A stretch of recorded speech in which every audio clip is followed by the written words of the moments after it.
Welcome to PR Talk, sponsored by the PRSA of Oregon and part of the MPN, the Marketing Podcast Network. This is your host, Amy Rosenberg, founder of Veracity and author of A Modern Guide to Public Relations. Help other people find our podcast by subscribing, rating, giving us a review, or sharing on social media. Hi, everybody. I have Matt Bowen here. He's the Associate Director of Enterprise Client Strategy with Logical Position. Hi, Matt. How are you? Oh, I'm doing so well. Thanks for having me on, Amy. Yeah. So just to let everybody know, Logical Position is a national digital marketing firm that does a lot of PPC, and we can talk about what that is. And while they are national and handle a lot of enterprise clients, they also, they got their start in the smaller business arena as well, and really honor that work with what you call mom and pop businesses as well. But so today we're going to talk with Matt, of course, about ChatGPT and just kind of hear what's going on with that, because that's still kind of a buzzword, but also just what is new with Google and what to watch out for, new trends and advertising trends with Google. And then, what can PR people do to maximize these Google trends? And then lastly, if we have time, how PR people can work well with digital marketers. So anyway, that was just like a whole lot. So I'm sorry if I just threw all that at you, Matt. No, all good. Yeah. So I don't know if you want, what's anything new with ChatGPT that we want to hear about, or? Yeah, so chat was obviously all over the news, maybe like a month ago or so. And there was these like dueling announcements from Microsoft and Google. Microsoft obviously coming in with the big $10 billion check, I think it was, and saying, hey, we're going to plug this into the Bing search engine and Microsoft ads, and it'll be revolutionary. Microsoft stock went up, Google stock went down, and then Sundar Pichai had to come out and announce Bard. So there is sort of this war of dueling AI language models. I think ChatGPT, because it's public and available and people are playing with it, obviously is kind of winning the buzz war. And people are on the wait list, and I've used, and many people have used the chat function in Microsoft.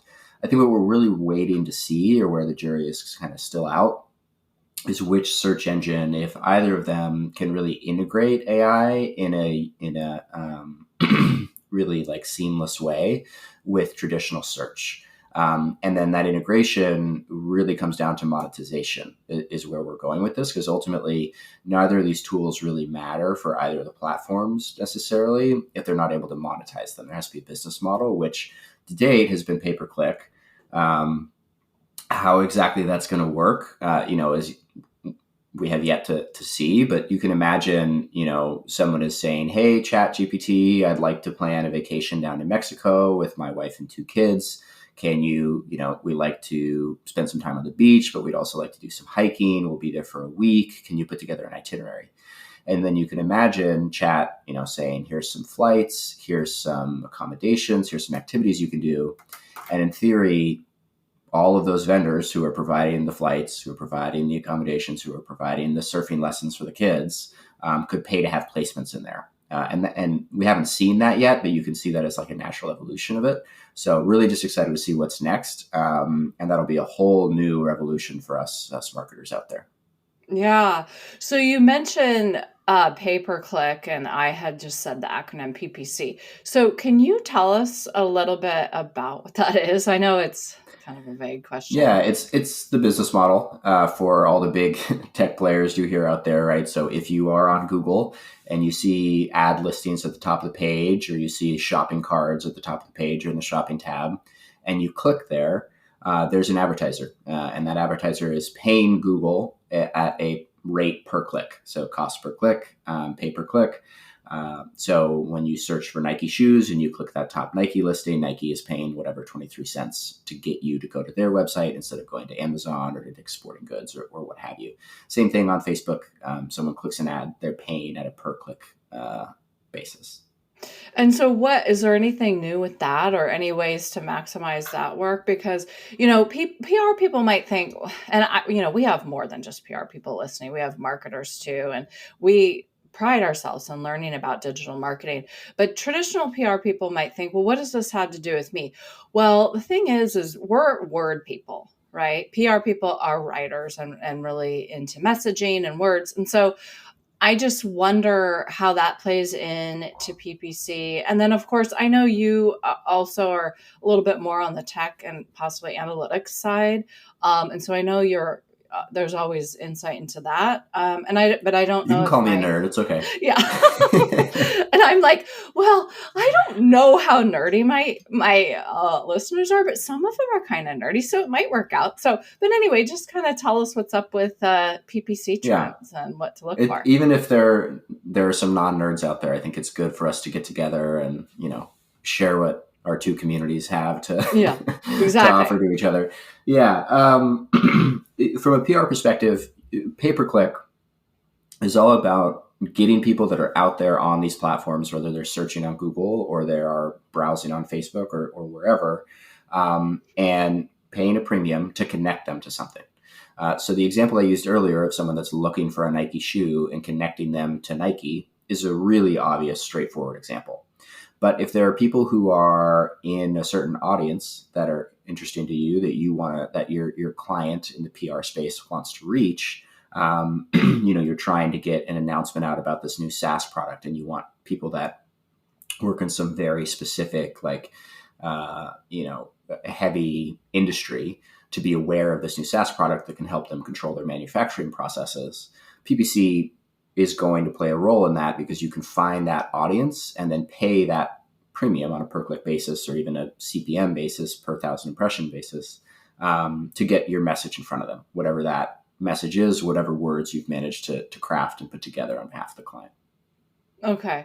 Yeah. And then you did mention that there was kind of new, I don't know if it's new developments or new strategies with advertising on Google, if you want to kind of tell us a little bit. Yeah, there's been two sort of seismic shifts, one that already happened in June of last year and one that's happening this year in July.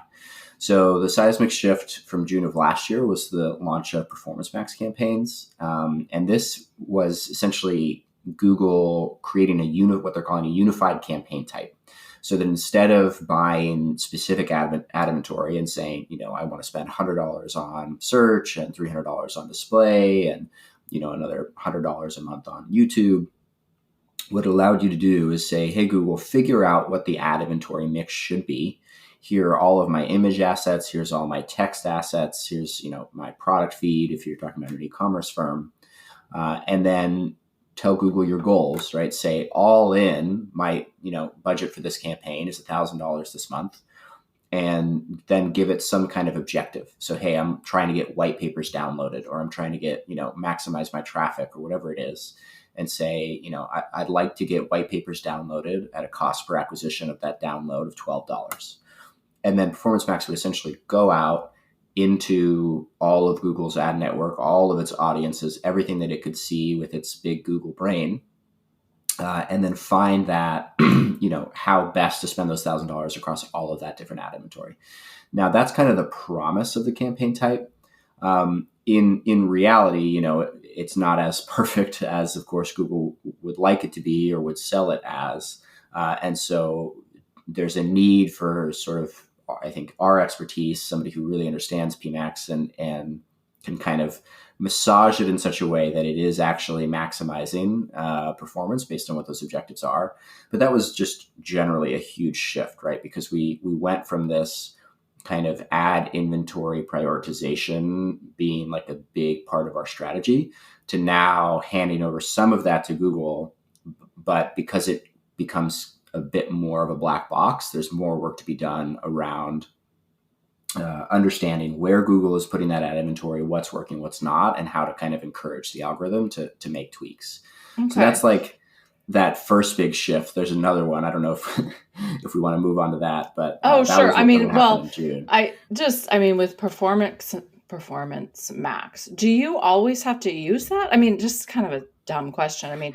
Do you Okay. And so you do, does it mess up your job as a digital marketer in a way? I'm trying to figure that out. There were definitely people that were worried about that. So You can still and are still encouraged to run manual search campaigns. You can still are encouraged to run, or I shouldn't say manual, I should say standard.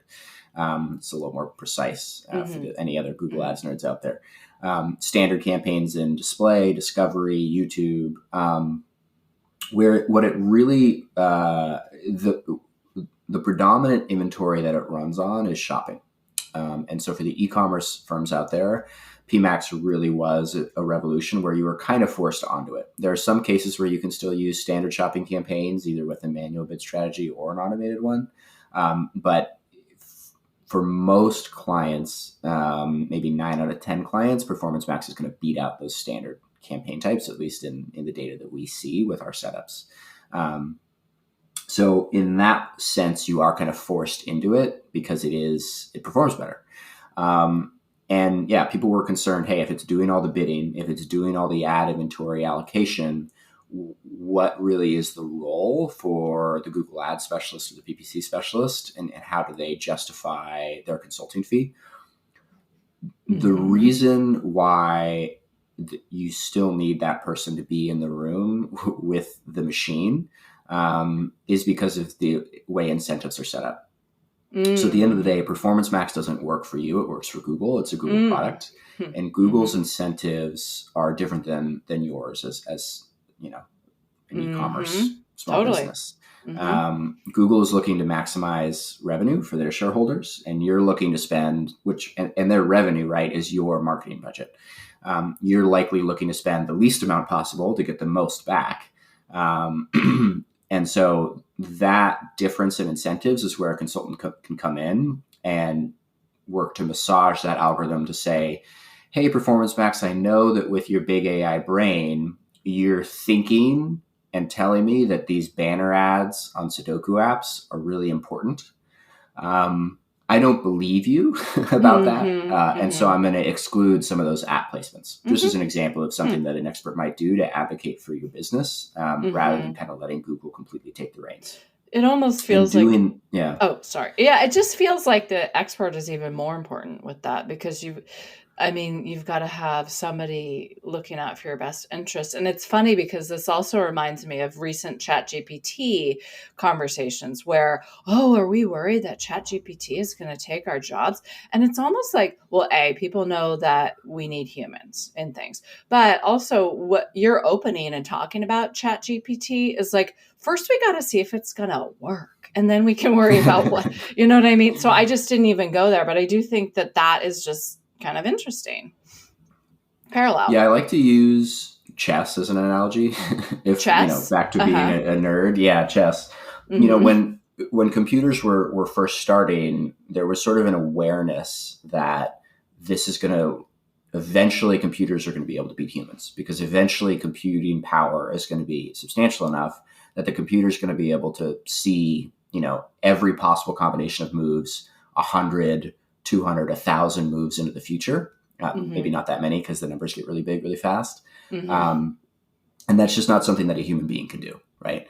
But it took a really, really long time for computers to get there.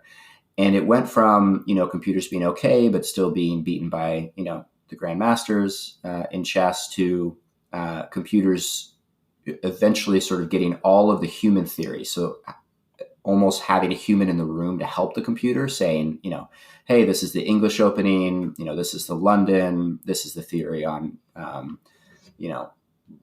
opening traps, whatever, end games. And that allowed computers to eventually get to the point, once they had that kind of human in the room, to start beating grandmasters. But the real revolution didn't happen until Google's DeepMind project out of London was running. And what that system did is you didn't need the human input. And the revolution was that AI model essentially just played chess against itself, like some ungodly number of times, and taught itself how to play chess by doing that. And what came out of that was a very powerful chess engine that beat all the chess engines at the time and could beat all the grandmasters, and played fundamentally in some different ways. Like they would run pawns at the side of the board, which was never something that was done in the past. Really, it was thought to be bad.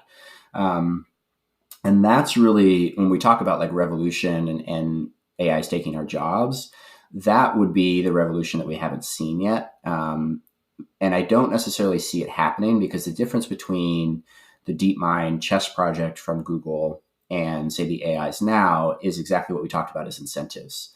In theory, the DeepMind chess computer is playing with the same set of incentives and rules as the human being and the other computers out there. And it's sort of a level playing field.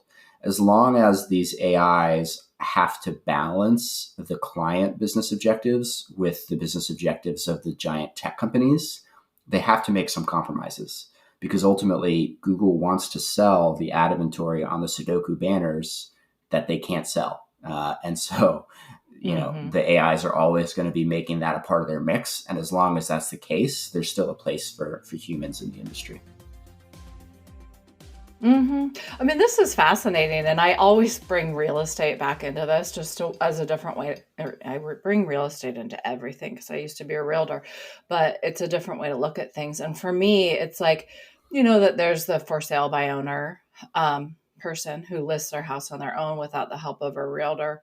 Or actually, the better example is buying a house without a realtor. You don't even have to pay the realtor when you buy the house, but you don't want to use the realtor because you're just like a big shot and you think you know everything. Whatever. Sorry if you've done that. But the reason to I have love the my realtor Grady. He's great. Okay. Okay, good. The reason to have the realtor is just to protect you. And so, for everything, whether it's not even just price point, or not to buy this house, but in the repair negotiations, or what to look for in a sewer scope or something like that. But so with tech and with Google, you're saying, well, you're not saying this per se, but how I'm interpreting it is that the humans needed to protect the business, right? Like 100%. Possibly. I mean, and you're saying it nicer, like, oh, best interest and this and that. And it's like, I don't know. For me, I work with people at Google every day. So I have to, I walk the line here. Oh, no. And it's just like, I just don't like it when my clients spend money. That's all. I don't like them spending too much, but that's not. And I realize that in Google, that is not the way to operate. And even in Amazon, because, I put my little book out there on Amazon through LP's help. And I'm spending whatever, a couple hundred a month, and it's bringing back more than a couple hundred a month. And it's like, okay, well, there you go. That's a sign. And that's kind of like, you got to spend money to make money. But anyway, what is the second shift in Google that you've seen, unless you already talked about it with the chess? No, yeah. The next one that's coming up in July that everybody in or a lot of people in the marketing space will be aware of, because it doesn't just impact Google, is the change from Universal Analytics 3, the Google Analytics that you're all familiar with, to GA4 or Google Analytics 4. Google can we just pause really quick just to remind people what analytics is? Like Google Analytics. So it's a free analytics platform that's really, really widely used. So almost every website you visit on the internet is going to have Google Analytics on it. And it is basically just a platform that tracks, how many people came to the website, what pages are they going to, what actions are they taking on the website, where did they come from, that sort of thing. So if you want to know, I'm spending money on Google, when they get to the website, what are the actions they take? Do they convert? That sort of thing. You need that kind of analytics software to be able to tell you. Yeah. Okay. And then what's the GA4? Yeah. So GA4 is a response to kind of the privacy legislation in Europe, and then Apple's moves around privacy, and also Google just trying to position themselves as privacy forward. And it's essentially, rather than using the third-party cookies that UA3 relies on, it's going to this like privacy safe model, which we don't have to get into the details with. But the reason it's a big revolution for marketers, there's some good and there's some bad. So the bad, I'll just say, the implementation is very, very difficult and has been fairly rushed. So like native integrations from platforms like BigCommerce and Shopify have only recently come out. Some smaller CMSs, web platforms, don't have support yet. And if you're on a custom platform, it could be very, very hard to implement. The functionality of it is also not as great. There's just some reports that used to exist in UA3 that don't seem to exist in GA4 yet. Google says they're coming out, but it's like, why are we forcing a transition in July with a half-baked product? Is sort of how the industry is feeling about it. But there are also some good things. Two big changes that are good with the platform is one, they've released what's called an Explore tab. So this is essentially custom reporting. So while you could make custom reports in the old Google Analytics, it was pretty, it wasn't very workable, and it was pretty limited in what you could do. Now you can import basically whatever data you want, cut it up however you want, mix and match and make segments and do all kinds of things. So for the data nerds out there, this is a big revolution, and it really brings Google Analytics, a free platform, into par with the very expensive paid platforms like, say, an Adobe Analytics. So that's great. But the biggest thing, and what I think is going to be most revolutionary about this, is what Google is calling predictive audiences. And this is going to be relevant to any PR people, really any kind of marketer that's out there, whether you do Google Ads or not, whether Google Ads is a part of your channel mix or not. What a predictive audience is it uses the technology that Google's smart bidding AI uses to build audiences. So let me break that down. Google's smart bidding, if you use a smart bidding product and you say, hey, Google, I want to spend $1,000, I want to get $5,000 back. In order for that AI to figure out how to get those $5,000 back for you, it has to make a prediction about conversion rates, right? It has to say, well, I know that Amy's been looking at, ski equipment for a long time, and she's reading blogs, and she's really identified that she's ready to make a purchase. So I'm going to bid a lot on Amy when she goes out and she searches on Google. And that predictive AI engine is very, very powerful. And so right now it's just being used on kind of high intent stuff, right? Someone's out there and they're searching, and then you're saying, okay, great, I want to bid up on that person. And let me just clarify, when you say, because this is fascinating, I think, but I don't know. So when you say bid up on somebody, I'm clarifying, you mean the system will say, I want to spend a little bit more on the ads for this person versus a different person? Is that what you mean? Yeah, to make sure you win, essentially, to make sure you get that top ad placement. Because if I'm REI and Backcountry and, Sierra, 3 big outdoor retailers, they all want you to come to their website to buy that ski gear that you've been looking at for so long. And there's historically been a question of marketers of, well, how much am I willing to pay for this person that's looking for ski gear? And some people decide they're willing to pay 75 cents for that click. Some people only 60 cents. And this is simplifying it a little bit, but essentially that person that's willing to pay that highest premium gets that top spot and is most likely to win that click. So what the AI does is, rather than me just saying, I'm willing to bid 75 cents on anyone that's searching for skis, it says, great, but on Amy specifically, because I know that she's ready to buy right now because I'm Google and I'm so smart and I have all of her data, I'm willing to bid $1.50. But on Matt, who's like just browsing skis all the time and never makes a purchase, I might not even bid on him because I know his likelihood of conversion is so low. That's me, by the way. I have analysis paralysis. Yeah. Some people have long consideration windows, is I think the industry term. But yeah, so that's the technology. And then now what that's doing is it's getting applied to audiences. So you can build an audience and say, hey, Google, I'd like you to take all the people out there on the internet that you have that are searching on Google and interacting with Google's various properties on Gmail or YouTube, whatever, and look at the people who are likely to convert. And I want to reach those people with my messaging, or I want to reach people like those people with my messaging, similar to.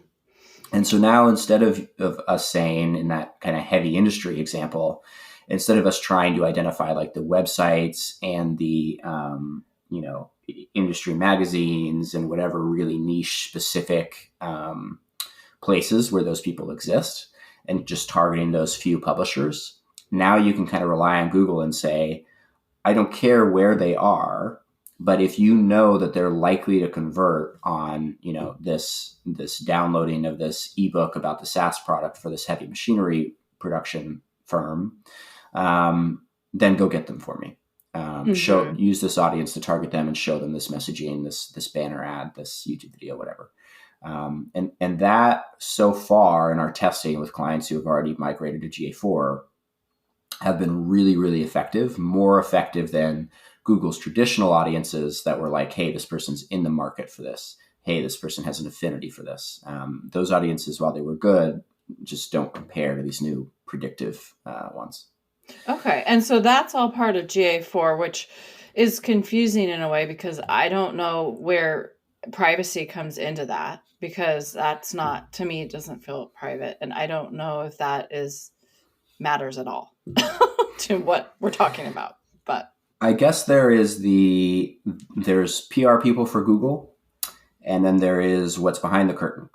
mhm. And the PR people for Google have done a great job of talking about moving from third-party cookies to first-party data. So now and that's really the big difference, is all of this data is data that you've opted into sharing, and that you've opted into sharing by being a Gmail customer or having a YouTube login or having a Chrome login. And so all that's first-party data that Google owns and that Google can deploy on behalf of advertisers. Whereas before, there were third parties that were kind of intermingling.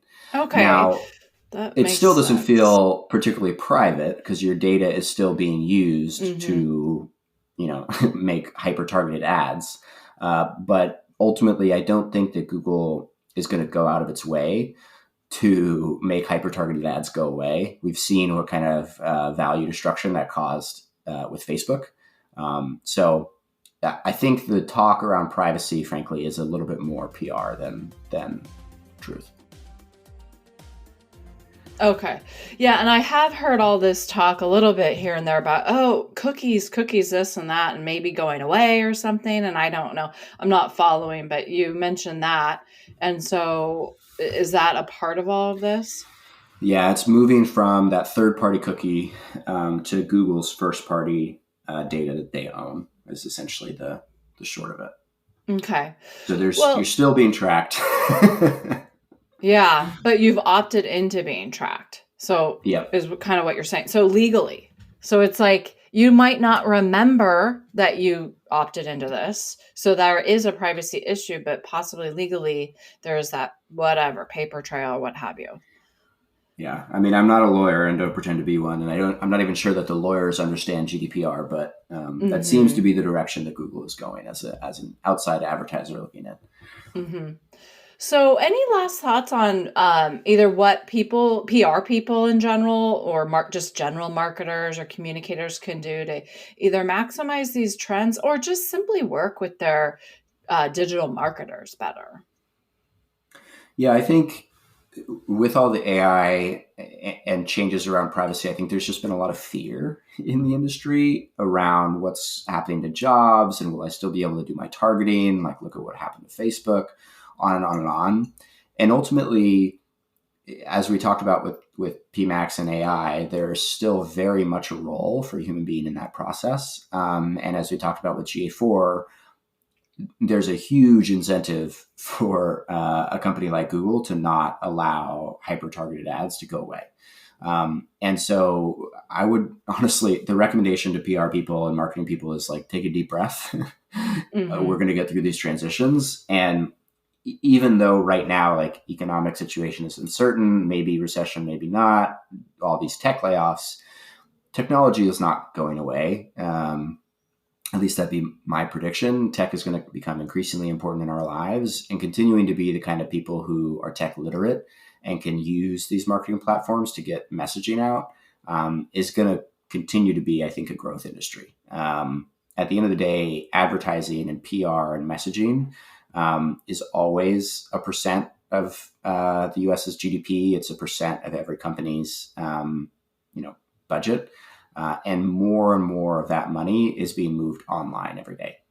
So deep breath is the too long didn't read version of that. Yeah, no, thank you. We all could use that. And right now we're recording on a Friday, and so we both deserve to take a deep breath. But I really appreciate this, and I think this is just a really great, kind of foray into possibly a different arena for us. So thank you. Yeah, absolutely. My pleasure. Like I said, I'm a nerd and I love talking about Google Ads. So any opportunity I get to do it is always a win for me. So I appreciate you giving me a platform, Amy. Thanks so much. Thank you. We want to honor our nerds in our life. That's right. That's right. Thanks for listening. For more PR insight, be sure to check out Amy's book, A Modern Guide to Public Relations, at prtalk.co. Also, please subscribe, rate, or leave us a review.